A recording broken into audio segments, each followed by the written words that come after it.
G'day legends, I'm down here today at Fletcher Park. I've got our mentor Blake Reed here, and today's video we're going to talk about opening the batting. So firstly, I think you've got to know where your off stump is so that you can leave the ball well, because you're going to get a lot of good balls that are moving off the seam or swinging away.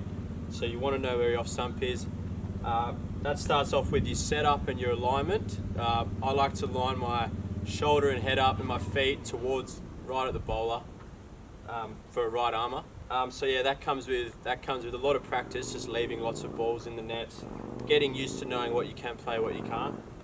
And a good drill for that is to get your coach to sort of ask you where the ball passed the stumps when you did leave it. Your coach or your mate or your teammate, whoever, and then you should be able to tell them, okay, the ball passed about here, and they might say, no, it was closer to off stump or it was wider, and after time you should get some feedback, okay, the ball's pitching there and I sort of know it's fifth or sixth stump, and you can start to understand where the balls are passing the stumps, okay, and then whether you do have to play at them or not. Yeah, so next, with my alignment, so that's nice and side on to the bowler, I like to tell myself just to try and hit everything exactly back towards the bowler. So that means I've hopefully got a nice straight bat swing with a full face, and that means my head has to be in a good position, not falling away, or not sort of like slicing the ball, letting my hands get away from me. I want to stay nice and tight with a full face back towards the bowler. Now, do you look to go forward or back, or just react and try and just react to what you see? Yeah, so I tend to more push forward. I think my strength's probably my driving, so I like to push forward, and then if it's shorter, pushing back to off stump. I think that was my third point. I think you've got to know your strengths. So if you're a good cutter, good cover driver, which they're probably mine, and I think I like off on my pads as well.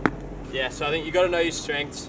So I like to cover drive, cut, and when it's right on my pads, go to the leg side.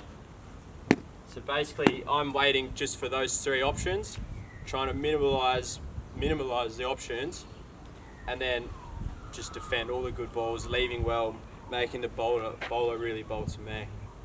So guys, in my experience as an opener and having watched a lot of cricket and played a lot of cricket, I think that you've got to still play your shots when the ball's in your area. Okay, a lot of people think when they open the batting they can't play their shots, but that's about understanding your strengths and your weaknesses. And there's so many gaps when you're an opener. There's so many spaces in the field because there's obviously more slips, more catches. So even if it's first ball, if you get a half volley or ball on your pads, or you get one cut in your zone, I always encourage my players to back themselves and play that shot. But it's when you start playing shots outside of your strengths, that's when you get into trouble. So for me, as an opener, when I've opened in the past, it's like Blake said, it's about leaving well, making them bowl to where I want them to bowl to, and then it's about trying to be super positive when they do bowl in my areas. And also when there's gaps, there's often there's a big gap at cover, often in red ball cricket when you're opening. So when you're defending, trying to get off strike with your defence.